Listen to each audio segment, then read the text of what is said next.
If it's Thursday, impeachment, war, and the crisis at the southern border. Deal makers in Congress try to make a deal on immigration before lawmakers head home for the holidays, as the president braces for the fight of his political life in 2024. Plus, Israel's prime minister defiant in the face of deepening divisions with U.S. officials, telling Israeli troops that nothing will stop the war against Hamas as fighting and widespread suffering intensifies inside Gaza. And the 2024 primary and general election races are heating up, with new polls showing former President Trump ahead of President Biden in every crucial battleground state, as the president faces sharp criticism on the trail from his long-shot primary opponent.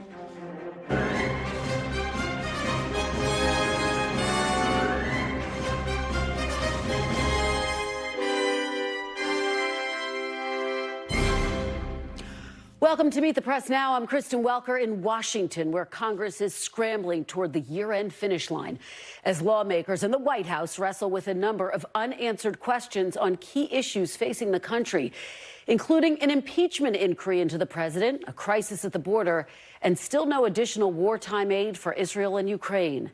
With lawmakers about to leave town, House Republicans laid down a clear marker for their agenda in 2024, formally voting to authorize an impeachment inquiry into President Biden. Here's what committee chairman James Comer and Jim Jordan, who are spearheading the investigation, had to say after that vote passed along party lines. The House has now spoken, and I think pretty loudly, pretty clearly, with every single Republican voting in favor of moving into this official impeachment inquiry phase of our constitutional duty to do oversight. Today's unanimous vote by our conference showed that we are united as a conference. We're very pleased with the vote today. I think that sent a message loud and clear to the White House. We expect you to comply with our information requests and our subpoenas. Now, in a lengthy statement following the vote, President Biden called the impeachment inquiry a stunt and accused Republicans of wasting time instead of focusing on passing aid to Israel and Ukraine, which, of course, is the biggest agenda item that still remains in limbo. Negotiations over border policy, which the administration has linked to the foreign aid package, have been slow and at times near collapse. But there are some signs that some progress has been made. And remember the White House's warning, if these talks fall apart, it'll run out of money to provide weapons to Ukraine in its fight against Putin. NBC News congressional correspondent Julie Serkin spoke with Senator Kyrsten Sinema, one of the lead negotiators, earlier today. But you know what it takes to seal a deal. Do you think the president in this case actually wants a deal on immigration? I believe everybody wants a deal on this issue. What's difficult about it is this is the thorniest political issue, and I've been doing this work for over 20 years. It is an incredibly difficult and complex issue. Not only is it difficult from an emotional perspective, it is difficult from an operational perspective. It's very complex. And so we have to be very careful as we're negotiating that we both come to the right policy decisions and that we can actually implement them. So I believe everybody wants a solution. I think that the challenge here is to help people be willing to continue to compromise to get to that solution that is workable and implementable. You think the White House is negotiating in good faith and they're ready to compromise? I believe everyone is negotiating in good faith right now. So to be sure, some deals are getting done in Washington. Today, the long-anticipated bill to fund the military heads to the president's desk after the House was able to bypass demands from far-right members who wanted to use the legislation to spotlight conservative culture war issues. The question is, what happens now as lawmakers get ready to recess for the holidays with no deal on the administration's foreign aid priorities and the cloud of an official impeachment inquiry hanging over the president and his 2024 re-election campaign? NBC's Julie Serkin is on Capitol Hill. NBC's Kelly O'Donnell is outside the White House. And NBC's Julia Ainsley is near the U.S.-Mexico border in Arizona. Julie, let me start with you and the drama on Capitol Hill. Senate Majority Leader Chuck Schumer just said that negotiators will stay through the weekend. He wants a vote next week on that aid package. You spoke with one of the negotiators. So first, do you expect the Senate to stay in town to try to get a deal? And what else is Sinema saying about the legislation? Hey, Kristen, they're already heading toward the exits. They just took their second vote of the day. And the problem here is for Schumer is that Republicans on the other side of the aisle don't feel like there's a point in them coming back into town on Monday because they say there's just no time left to write the text of this immigration bill, to pair it with that funding to Ukraine and Israel, and to get it all in a neat package for the Senate to pass and for the House that already left earlier today until mid-January to pass both of those items. And so for that reason, and because Republicans say this is still an untenable discussion, two House Republicans who want some more conservative partisan border priorities, that they believe they should leave and punt this exercise, as Senator John Cornyn told me, into January. I want you to take a listen, though, to what Sinema had to tell me when I asked her about her discussions on the other side of the Capitol with Speaker Mike Johnson, who she said she had a relationship with when they worked in the House together as colleagues. Watch. Well, you know, Speaker Johnson keeps counsel with himself, and I really appreciate the work he's doing. What he's done today actually was a huge step forward. By clearing the National Defense Authorization Bill through the House today, he's got a major issue off his plate. So now it's ready to put some more issues on his plate. So I hope to be talking with him very soon. She could talk to him very soon, but the bottom line here is, and she told me this, Kristen, I mean, Congress has not been able to address immigration policy to make critical changes at the border for 3 decades. This isn't something that they could just write overnight, even when they have that full deal signed and done. But the problem is, even after they get that text on paper, Speaker Johnson has not indicated whether he would put this compromise product on the floor, because remember, the very same conservative House members who are calling for strict policies at the border, for strict restrictions to immigration, are the same people who would never vote to send more aid to Ukraine. Julie, I have to congratulate you on getting that interview. We don't hear from Senator Sinema very frequently, so it is significant that you were able to get her to open up about the negotiations. Let me ask you about one of the steps that the House took. Of course, they have now formalized an impeachment inquiry into President Biden.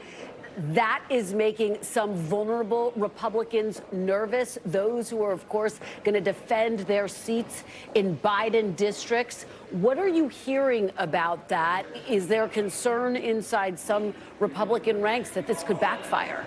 Well, certainly. And just speaking for the Senate quickly here, of course, it's the House that is taking this up.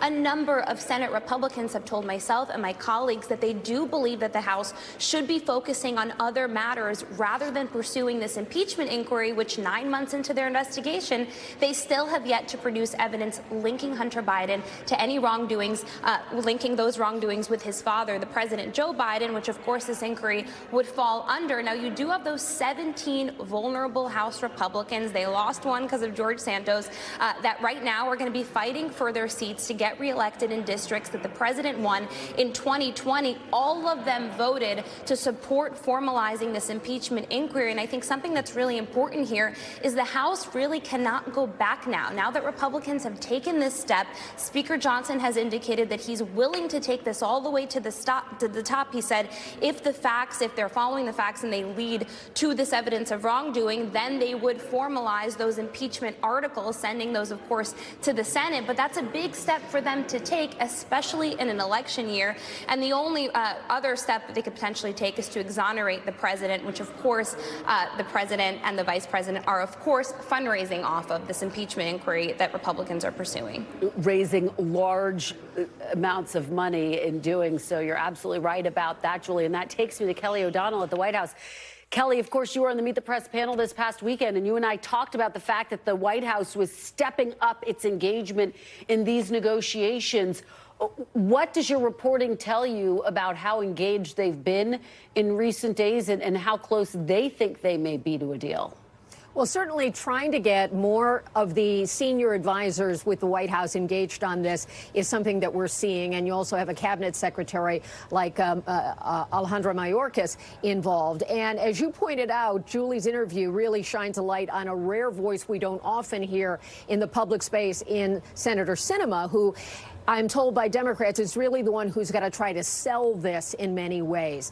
Chris Murphy, of course, is also part of the negotiating team. But Senator Sinema comes from Arizona, lives with these border issues in a very direct way. And on the Republican side, Mitch McConnell has deputized, if I can use that word, James Langford of Oklahoma to be negotiating for Republicans. So you've got this small group, and ultimately you need the president's signature on anything they can achieve. So knowing where the administration is willing to go, when the president is saying very plainly he is open to compromise, even at the detriment of some in his party who don't want to see that and are concerned about long-term policy changes on the border in order to seal a deal that would provide limited support to Israel and Ukraine. Long-term versus would this change the face of immigration for a long time to come versus this urgent wartime priority. So there were different pushes and pulls here. We've not seen the president publicly engaged in the way we might if this were one of those target date issues, a fiscal cliff, if you will, a government shutdown level. We don't have that. There's urgency, but there isn't a stroke of midnight moment when it all falls apart. So as Julie outlined some of the pressure points of trying to extend this into next week with the holiday, I've covered a lot of holiday times when there were issues to be dealt with. And sometimes the holiday is a motivator, and sometimes it really is a let's pass until January. And so there's still more time to do this. The ball is being moved a bit, according to people who are familiar with where the negotiations are, but a long way still to go, Kristen. Yeah, Kelly, as you know better than anyone, nothing motivates Congress like a ticking clock, and we just don't have that in this case. It's such an important point to make, Kelly-O. Before I move on to Julia, Kelly, very quickly, the mood inside the White House in the wake of this impeachment inquiry having been formalized now. Well, there's certainly a frustration that the president and his team believe that this is using something that is deeply significant in the sweep of history. So rarely has impeachment been invoked, and now it feels like more of a political weapon of the moment. They believe the president has not committed any wrongdoing. He will argue that, and we'll hear that over time. And of course, it goes into an election season when that will in some ways be used by Republicans to offset some of the legal troubles of Donald Trump. All right, Kelly-O, thank you from the White House. Julia Ainsley, let me turn to you. You are at the border yet again. You are there on the front lines. What are you seeing, and what are officials telling you about these record high numbers that, quite frankly, are at the root of these negotiations that we're seeing on Capitol Hill? Yeah, Kristen, here I am once again. I missed you all in Washington, but it seems like another thing that happens time and time again around Christmas time is we start to get a surge in migrant numbers. Now, one reason we're hearing that that could be now is that Mexico, their equivalent of CBP, has run out of money. They're really running low. They're not able to interdict as many migrants on their way to the United States as they used to be because it's been a record year for U.S.-bound migration, and it's really hard for Mexico to stop the vast numbers that are coming through on their way here. A lot of them are coming right here to Lukeville, Arizona, a town you probably hadn't heard of last week. But Julie asked Senator Sinema about this today, and she said that Lukeville is in a troubled spot right now because of their border crossing being closed. They got so overwhelmed here, they had to pull personnel away from the border crossing to be able to process migrants. And for the town here, there are a lot of people we've spoken to today who say, look, we might not be able to see our family who lives on the Mexican side for Christmas, and we're going to have to start cutting back hours and maybe even closing our businesses if they don't open that up, because it's been so important for that international commerce in northern Mexico and southern Arizona. And so there are a lot of different ways that this migrant crisis is being felt along the southern border and in tiny towns like Lukeville, Arizona. But in Washington, there's also a lot of talk about what they might do to change the way things work at the border. And DHS officials I've spoken to say that some of those negotiations and the things they're talking about could actually be counterproductive. Right behind me today, I saw over 100 migrants come through, get processed and released. If they make detention mandatory, they'll fill up. They'll fill up CBP, they'll fill up ICE. A lot of those migrants can't even be deported back to their home countries because countries like Venezuela won't take them. So they're saying, look, we'll never have the infrastructure to detain every migrant that crosses indefinitely. And they're really worried about that. One said it could be a real breaking point for the border. And Julie, we just have about 40 seconds left. What are they saying about the asylum issue? Because obviously one of the points of negotiation is to limit how many people are able to get asylum. Well, it's one that has a lot of immigration groups really upset with the Biden administration. As far as the practicalities, they again say a lot of this depends on Mexico. Just like Title 42, just like Trump's policy of remain in Mexico. If Mexico won't take back the numbers that are pushed back into that country, the asylum seekers we deny, the whole thing could fall apart. So while these negotiations are being played out, a lot of those practicalities are really keeping a lot of DHS officials up at night. And Secretary Mayorkas, as you know, has been on the Hill to try to give a voice to those concerns. Julia Ainsley, incredible reporting as always from the border. We really appreciate it. And coming up, we are live in Israel, where the Biden administration's top national security advisor is meeting with top Israeli officials as the IDF's tactics in Gaza face growing scrutiny. Plus, Russian President Vladimir Putin hints at another possible prisoner exchange with the U.S. government and recommits to his war on Ukraine in a marathon 4-hour press conference. We are live in Moscow with the key takeaways ahead. You're watching Meet the Press now. Please stay with us.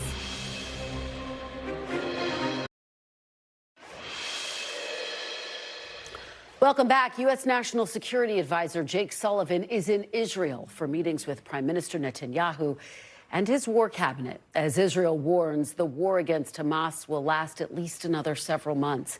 In a statement following the meeting, Netanyahu said he told Sullivan Israel would continue the war until, quote, absolute victory. The visit comes days after President Biden criticized Israel's, quote, indiscriminate bombing. And today, the president saying Israel must do more to protect civilian lives. Do you want Israel to scale back its assault on Gaza by the end of the year? Do you want them to tone it down, move to a lower intensity phase? I want them to be focused on how to save civilian lives, not stop going after Hamas, but be more careful. And the White House saying Sullivan asked, quote, hard questions of the U.S. ally during his visit. The U.S. has also been pressuring Israel to allow humanitarian aid trucks across the Kerem Shalom crossing as civilians on the ground face a desperate humanitarian crisis. Fighting has flattened full blocks in Gaza, including in Rafah on the Egyptian border, where many have fled, leaving many in tent cities with little access to food and water. This was the scene earlier today as people ran toward an aid truck in Rafah filled with supplies. The head of the UN's Palestinian Refugee Agency spoke to the desperation. Hunger has now emerged over the last few weeks, and we meet more and more people who haven't eaten for 1, 2, or 3 days. And this is the reason why we see people stopping sometimes trucks, downloading and eating on the spot. Joining me now from Tel Aviv is NBC's Hallie Jackson. Hallie, thank you so much for joining us. So let's start with this massive humanitarian crisis in Gaza. Obviously, we've heard yet again from President Biden about this today. What is the latest on the ground there? Yeah. What is the U.S., what are humanitarian organizations doing to try to address this? Listen, they're trying to get food in, Kristen. They're trying to get medicine and water in, considering how desperate the situation is in Gaza. I mean, you heard from the UN Refugee Agency head there describing the conditions. A living hell, essentially, right? Laying out the despair that people feel, the desperation that people feel to go and swarm a truck, to grab food off of it, to eat that food immediately, and stopping aid from going further. You're also seeing some images of what it has looked like on the ground. Keep in mind that the weather has been atrocious. Things have been rainy and muddy and just making a miserable situation even more miserable. This is the concern, and it is those conditions that is creating some international pressure here on Israel, specifically with the release of some new information, or at least some new reporting that NBC News has, according to multiple sources here, that 40 to 45% of the munitions dropped in Gaza are so-called dumb bombs, or unguided munitions, which are less precise than those guided munitions, those guided missiles, I should say. And that is creating, listen, you heard the president even say it. You talked about it there in the introduction, Kristen, that he would like Israel to be more careful, essentially. This is not the first time, even just this week, that he has laid out concerns concerns about the way that Israel is conducting this war. That is likely one of the things that Jake Sullivan, the National Security Advisor, is talking about here in Israel today. Kristen. Yeah, no doubt. These are high-stakes, high-pressured meetings that Jake Sullivan is having. Hallie, I do want to ask you about Israel saying it conducted a counterterrorism operation in the West Bank. The IDF saying it's investigating there after videos emerged appearing to show their troops in a Jenin mosque. What do you know about all of that? Yeah, a 60-hour operation, essentially. So this is something that has been sort of bubbling over the last few days while we've been in Israel, of course. The IDF says Israeli forces were attacked in the raid with 7 injured soldiers, that more than 10 people were killed as well. The Hamas-run health minister, the Palestinian health minister, I should say, said that 12 people were killed in Jenin, including at least 1 teenage boy. The reason why this is so significant, of course, is that this is the West Bank. This is, and people who know the map know this is obviously a different area than Gaza.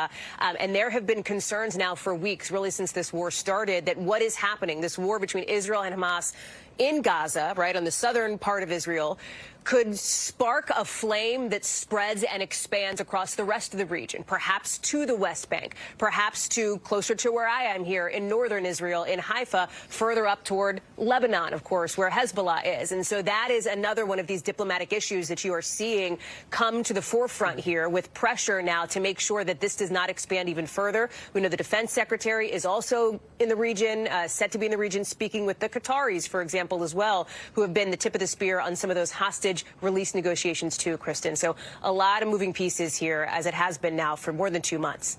Absolutely. Hallie, fantastic reporting as always. Please stay safe, my friend. Come back soon to D.C. We miss you here. Thanks so much. We want to turn now to the other raging geopolitical conflict, Russia's war with Ukraine. Earlier today, Russian President Vladimir Putin held a marathon end-of-year news conference and call-in session, his first since Russia invaded Ukraine back in February of 2022. The event included questions from members of the public and journalists on issues ranging from Ukraine to Gaza, the economy, and tensions with the West. Putin painted Russia as a victim, but claimed Russia is ready to build relations. Speaking of normalizing the relations, it's not only up to us. We did not ruin the relations. They did that. They've always been trying to push us back to the backstage and the background, disregarding our interests. Joining me now from Moscow is NBC chief international correspondent Keir Simmons. So, Keir, this is obviously yet another marathon, 4-hour news conference that we heard from Vladimir Putin. What were your key takeaways? And you've been making the case that it's significant that he's invited more journalists into this. That's right. I think it was significant. It certainly felt significant until we got in the room and, as you mentioned, kind of heard some of the old records being replayed. This marathon question and answer session, 4 hours long, a reprise of the kinds of things that he was doing before Russia's full-scale invasion of Ukraine. And, you know, if we thought that it was kind of being invited, major news organizations like NBC News, was reaching out a hand, well, there's only one word to describe President Putin's message during the news conference, and that's uncompromising. He talked about still being determined to reach the same goals. Not the same goals as earlier this year, Kristen, the same goals as last year, back at the beginning in February 2022, things like demilitarization of Ukraine, which translates as not having the West involved in Ukraine in any kind of strategic or military way.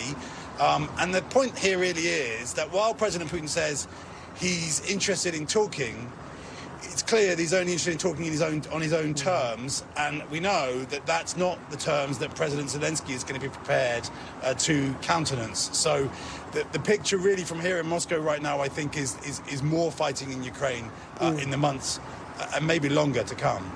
Keir, did you get a sense of how closely he is watching the debates play out here in the United States over aid to Ukraine, aid to Israel, obviously, but the mere fact that aid to Ukraine is currently being held up? Well, he hinted at it once in that whole 4 hours where he made those comments about that the aid is going to dry up. We see that. And so I don't think you'd be surprised that Vladimir Putin would be enthusiastic about the idea that the US won't send billions more to Ukraine. The interesting thing is, of course, that when President Putin says he's got more than 600,000 troops on the front lines in Ukraine, perhaps that sends a message to Washington that is the opposite of the message he perhaps would like to be sending. So ultimately, it was a slightly confused picture in that sense. I mean, he certainly seemed confident. Perhaps some of that confidence comes from what he's seen in Washington, but he didn't say that, and we can't know that. I mean, inevitably, as ever, it's kind of Kremlinology, that term from the Soviet era that describes trying to understand what's going on inside the Kremlin. Pierre Simmons, thank you so much for your extraordinary reporting, having been in the room there. We really appreciate it. Up next, Democratic Congressman and presidential candidate Dean Phillips is facing new blowback after calling President Biden a threat to democracy. What it means for the congressman's campaign and the 2024 race. Congressman Phillips will join me on set next. You're watching Meet the Press now.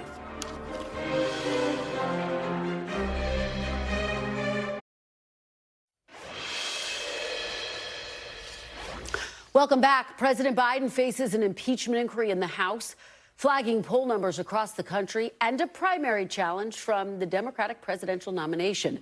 Minnesota Democratic Congressman Dean Phillips has been on the campaign trail for nearly 2 months, mainly talking to voters in New Hampshire. And in the past days, he stepped up his direct attacks on the president. Earlier this week, Phillips said the impeachment probe and Hunter Biden's legal entanglements could perhaps make the president unelectable. He also called President Biden a, quote, threat for his current weak standing in the polls against Donald Trump. Joining me on set right now is Minnesota Democratic Congressman and presidential candidate Dean Phillips. Congressman, thank you so much for being here. Great to be with you. I really appreciate it. So let's start right there. Last time you and I spoke, you said that you are not taking on President Biden. You're not running against him. You told me that, and now you're calling him an unelectable threat to democracy. What has changed? Well, that is unelectable. I mean, the data is showing every single poll coming out right now, Kristen, every one is showing him falling further behind, his approval numbers at historic lows.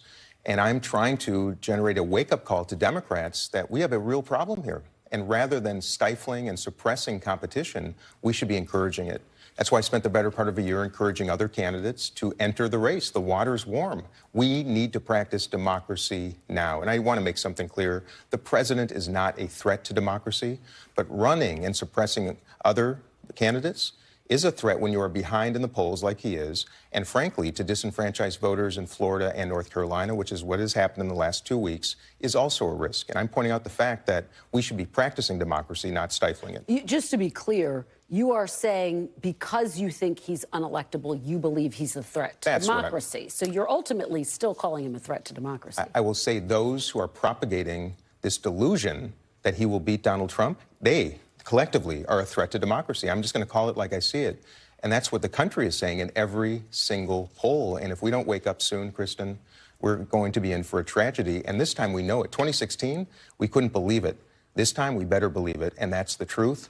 I just want to make it clear. He is not a threat. He's a good man and someone I respect. But this delusion that he can win is a threat to democracy, yes. Can you have it both ways? I mean, I know you're being very careful with your wording, but can you have it both ways? I mean, yes. Why not just say it, that you think he's a threat because he's unelectable? Because I think he's being deluded by others telling him that he's the only one that can win, and if not him, who?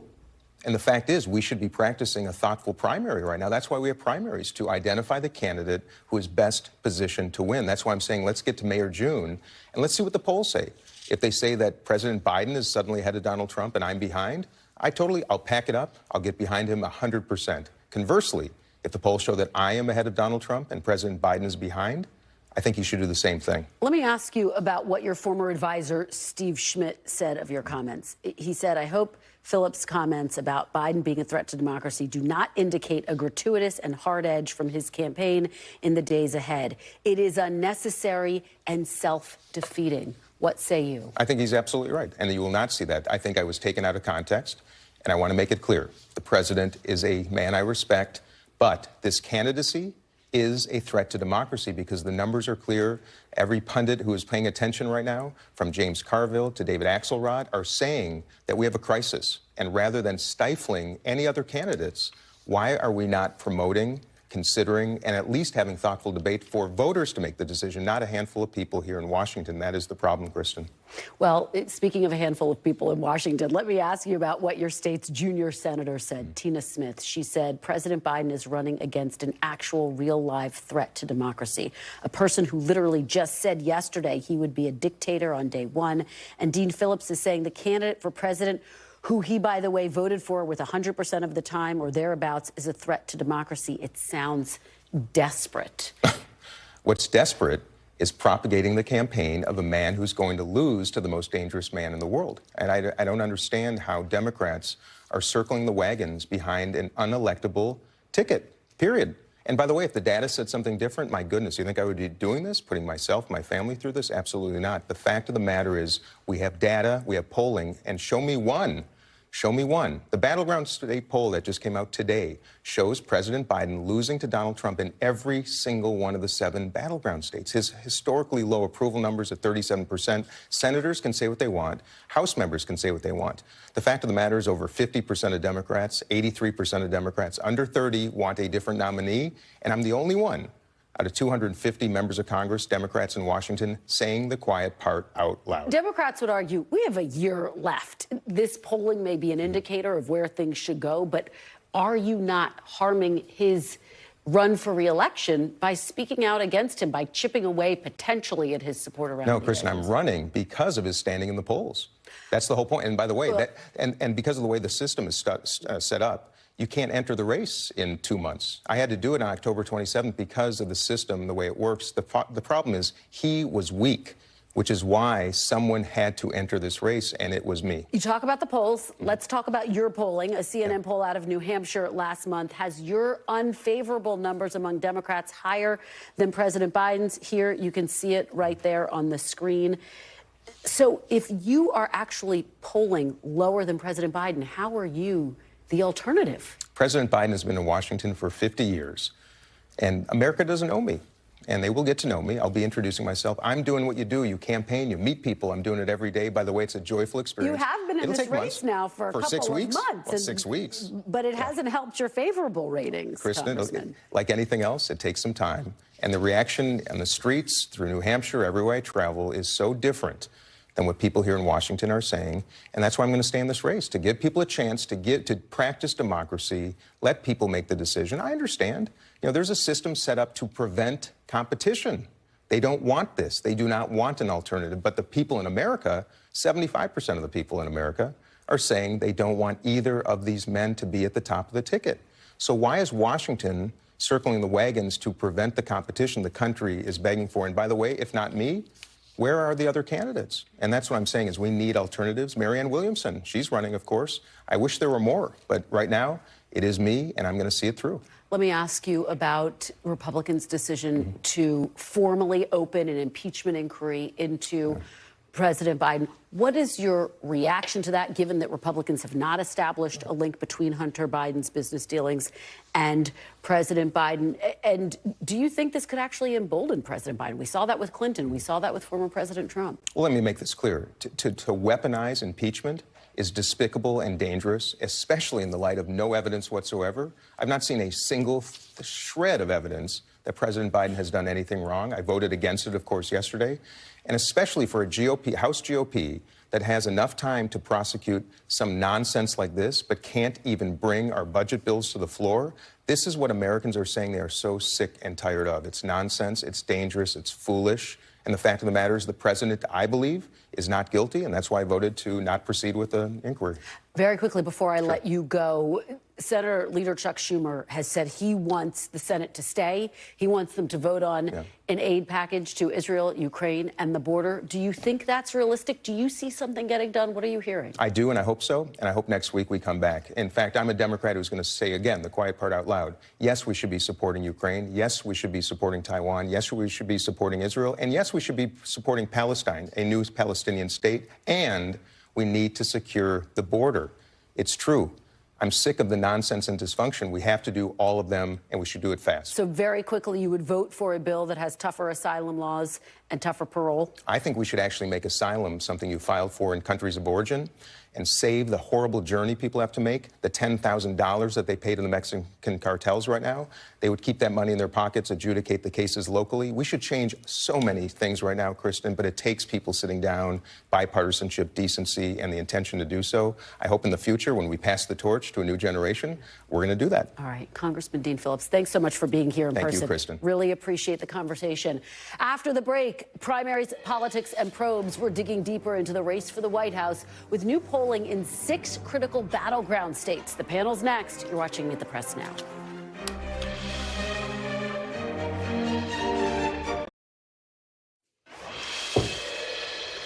Welcome back. A new Bloomberg News and Morning Consult poll shows former President Trump leading President Biden 47% to 42% in a potential Election Day matchup across swing states. But perhaps even more worrying for the Biden campaign, 6 of those swing states were ones that Biden won in 2020. So let's take a closer look here. Trump is leading President Biden by 4 points in Arizona, 2 points in Pennsylvania, and a whopping 7 points in Georgia, states that were crucial to Biden's 2020 victory. The Midwest is in play as well, with Trump up 4 points in Michigan and Wisconsin. The former president is also up 3 in Nevada. I'm joined now by today's panel, Politico congressional correspondent Olivia Beavers, Navin Nayak, president and executive director of the Center for American Progress Action Fund, and Pete Seat, former White House deputy press secretary during the George Bush administration and current Republican strategist. Thanks to all of you for being here. Great to have you. I have to start with you, yes. Olivia. Look at those polls. I mean, look, we are less than a year out. Mm-hmm. You just had Congressman Dean Phillips sitting where you are, making the case that there is room for him, given these poll numbers. He kept going back to these poll numbers.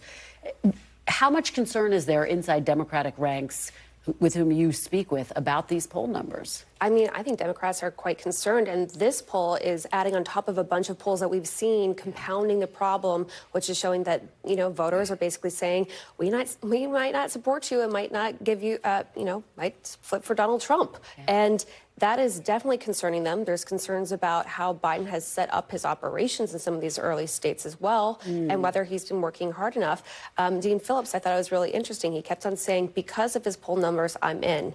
But we're about to sort of see, does that really pull in other people? Because for a long time, we were also seeing polls that suggested they didn't want another matchup of Trump. They didn't want another matchup of Biden, and yet those are two the leading candidates. Yeah, it's such a great point that you raised there, Olivia. Navin, let me get you to weigh in here. I was just in the Rust Belt, Michigan, Pennsylvania, Ohio, and what I kept hearing over and over again was not the concern amongst Democrats that their voters would necessarily vote for Trump, but that they would stay home, that there is an enthusiasm gap. As Olivia's reporting shows, they're not as organized as Democrats think they should be in some of these critical places. Yeah, I mean, listen, I think it's a year out. So that the first thing I would say on the polls is, like, it's amazing to me. Remember, a year ago, there was going to be a red wave. And those were polls weeks before the election. There was going to be a red wave. It didn't happen. So we're over-indexed on polls a year out. And the other thing I'd say, if we want to get into the polls, in none of these polls is Trump ahead of where he was in 2020. So he's basically at the exact same number, 46 in Michigan, 49 in Georgia. Those are all what he got 5 years ago. He's not made any grounds to this point. And I think the more important point is there is no enthusiasm on their side. You're not seeing this huge turnout for crowds. It's actually pretty astounding how little energy there is for a party that's out of power, that's in a primary. No question, I think there's a lot of work to do on the Democratic side to actually get people re-energized, to get people re-engaged. There's a year, the campaign is just getting going. So I am definitely not in the camp of the Democrats that are freaking out, but I appreciate if you pay attention to the polls, you can get sort of misled. Pete, what's happening inside the Republican Party is so fascinating, because here you have obviously a major opening with these poll numbers, and yet there's a lot of division over whether Republicans want to see former President Trump as the nominee. And boy, if you look at his polling in the primary, it sure looks like he is the commanding frontrunner as we get close to Iowa. Yeah, he's being treated by the electorate as an incumbent. Yes. I mean, look at these numbers. They're absolutely astounding. And, you know, even if Ron DeSantis pulls off Iowa, it doesn't matter. Ask Mike Huckabee and Ted Cruz and Rick Santorum. For them, it was Iowa and bust, not Iowa or bust. Like, it was over after that. That's all they got. I would say we'll all agree that it's very early when it comes to polling. Voters at this stage are very cranky, and they'll eventually come around. But what's over all of this is economic anxiety. People don't look at the GDP growth and say, yeah, things are moving in the right direction. They feel the pain at the gas station and with their groceries, and that's being reflected in these numbers. I'm glad you bring up the economy because it's such a fascinating moment as we track what's happening with the economy. Here you have inflation coming down, the Fed deciding not to raise interest rates, Olivia, and yet, as I traveled through the Rust Belt, I talked to voters who said, great, but we don't feel that in our pockets. We don't feel that when we go to the grocery store. It's still not translating. And that's a big problem for Joe Biden, who tied the health of the economy onto his name. And so you're seeing polling that suggests that Bidenomics is not polling particularly well, and it must be very frustrating for him. There's also, dropping unemployment as well. But how do you go around saying, look, we're delivering for you, and you're not feeling it? That optimism gap is hard to patch, but the economy and sentiments like that also move slowly. So,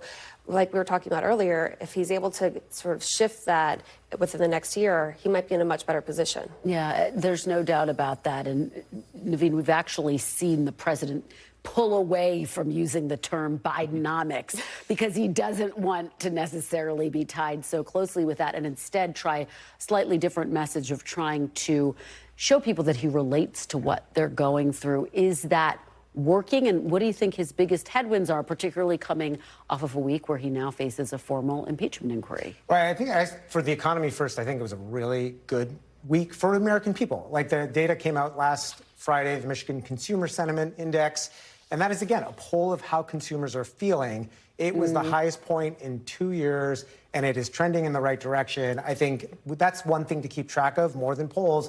It is, again, consumers saying how they actually feel, and if that keeps going up, inflation numbers came down again, Fed news. And then you also, I think there are a lot of reporting this week that Biden could be presiding over a bull economy next year. That's one important point. The second is what I think the president's been doing, which is really focusing pretty precisely on costs. This is the risk that Republicans run, which is they are hoping the economy is bad. They're not actually offering any solutions other than tax cuts for the wealthy. And so Biden is out there talking about junk fees, talking about lower costs for prescription drugs today. And he's really honed in on what he is doing, not what he's only done, but what more he wants to get done. And I think that's where he's got to be. Pete, let me turn to you and get you to weigh in on this impeachment inquiry, because Republicans have said that they have not established a link between Hunter Biden and President Biden's business dealings. How much concern is there inside the Republican Party that this could actually embolden President Biden? Look at what it did to former President Clinton. Look at what it did to former President Trump and his 2 impeachments, when actually their poll numbers went up. Well, if there isn't concern, there should be. They've not made the case that this is in the public interest. Now, what is behind this, I think, is something a little more personal and a little political. The personal is, I'll just call it what it is, and that's retribution. And I know that word's been thrown out a lot lately, but Republicans, members of Congress, are reflecting their voters who are angry over 2 impeachments of Donald Trump, and now it's time for a little payback. The political side is hoping that this cloud of whataboutism is hanging over Joe Biden throughout 2024 so that it levels the playing field and kind of cancels out whatever's happening with Donald Trump. What I worry about is that they've boxed themselves into a corner, because if they don't find evidence and they don't get to impeachment or don't have the votes for impeachment, how do you message that? Best of luck. Well, and you're so right, because I interviewed Governor Ron DeSantis, who said he supported the impeachment inquiry, but he also, Olivia, made the point that his concern is it makes it look like Republicans are not solely focused on the issues that Americans care about. So there's that concern kind of swirling within the Republican ranks. How much pressure is there on Democrats, on Republicans to get something done on this supplemental aid package? I mean, I think, well, it doesn't fit for the supplemental aid package, but if you keep replaying that Chip Roy quote, I want one thing that I can go home and deliver. But as for the supplemental, we're hearing that there's progress being made. So the Senate was supposed to basically go on recess, but their negotiators are now going to be working throughout the weekend, and they're calling senators back, and they're hoping that they can, hopefully they don't think before Christmas, but hoping before the end of the year to nail something down. But there's a lot of hiccups to sort of watch for. One is when they do actually put pen to paper and have a text, that's when things go public and they start getting ripped apart. And then the constituents start calling and members start getting, a little bit more uncomfortable about whether they're going to support it. And then you also have to worry about what's going to happen in the House with Speaker Mike Johnson, who has been very clear about what he wants on border that doesn't really fit with the Senate. Yeah, still a lot to be worked out. Great conversation. Thank you so much. Really appreciate it. Olivia, Navin, and Pete. Still to come, Rudy Giuliani on trial. We're following new legal developments for Trump's former lawyer and confidant and his efforts to overturn the 2020 election. Stay with us. You're watching Meet the Press now.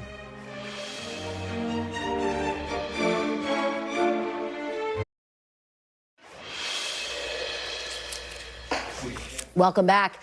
As both parties gear up for next year's election, the issues that plagued the 2020 election are still playing out in court. Closing arguments wrapped up a short time ago in Rudy Giuliani's civil defamation trial.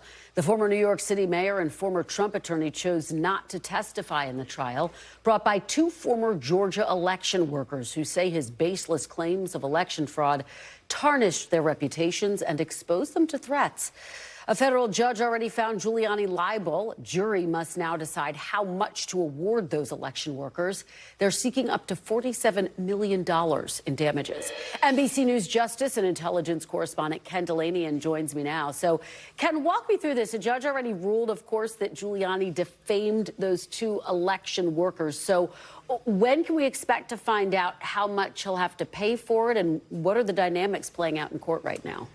Well, the jury's had the case for more than 3 hours, Kristen, and we're getting close to the end of the business day. So we may either have a verdict soon or an indication that the jury is going home tonight without a verdict to resume deliberations tomorrow. And as you said, the only question they have to answer is how much money they're going to award these two women in both compensatory and punitive damages. And just as you said, just on the compensatory side, the plaintiffs brought in an expert witness, an expert in reputational damage, who said that they deserve some $47 million. In terms of punitive damages, the judge said that could go as high as 4 times the compensatory damages. So we could be talking about a lot of money here. Mr. Giuliani is obviously in some financial distress. He's got his New York co-op on the market. One of his lawyers is suing him. So it's not clear that he'll be able to pay these damages. But it's just the latest in a series of legal setbacks for him. As you know, he's under indictment in Georgia. And this trial, this 4-day trial has been a real kind of a trip through the repercussions of election lies, Kristen. Ken, it really is fascinating. And I guess the question here is big picture. What have the largest revelations been? I know you've been tracking this very closely. Yeah, I would say that those of us who followed this trial learned with more granularity just how substantial the repercussions were when Rudy Giuliani decided to malign these women with no evidence. Remember, he watched a video and he said that they were passing around USB ports like they were vials of crack cocaine. It was actually a ginger mint that Shay Moss was handing to her mother, Ruby Moss. He made this stuff up out of whole cloth, but the repercussions were very painful for these women. They were subjected to vile, racist harassment. They had to leave their homes, leave their jobs. Their once happy lives were upended and just made miserable. And so it was a real sort of illustration of the profound implications of these false statements, Kristen. Absolutely. Ken, I know you've been tracking another story, of course, the legal challenges swirling around Hunter Biden, the fact that he has now been indicted on not just gun-related charges, but tax-related charges as well. The White House has pledged that President Biden will not pardon his son on any of the federal charges he's facing. What are you hearing about that? Well, his camp is not saying much about it, but my observation and analysis is that Hunter Biden has been acting like a person who may expect a pardon. Because, first of all, he walked away from that plea deal, which the judge raised questions about, but they were not able to reach a deal. This plea agreement would have called for no jail time. Now he's facing 2 felony indictments, and he still doesn't have the immunity that he was seeking in that plea deal. He's going on offense. You saw him make those public statements. That's not the behavior generally of a criminal defendant, but it's, you know, some people believe it could be the behavior of someone who never expects to see the inside of a prison cell, even if convicted on these very serious charges, Kristen. All right, Ken Delanian, as always, covering all of the legal angles for us. Thank you so much. Great to see you, as always. And thank you for being with us this hour. I'm back tomorrow with more Meet the Press Now. NBC News Now coverage continues with Yasmin Vesuvian in for Hallie Jackson right now.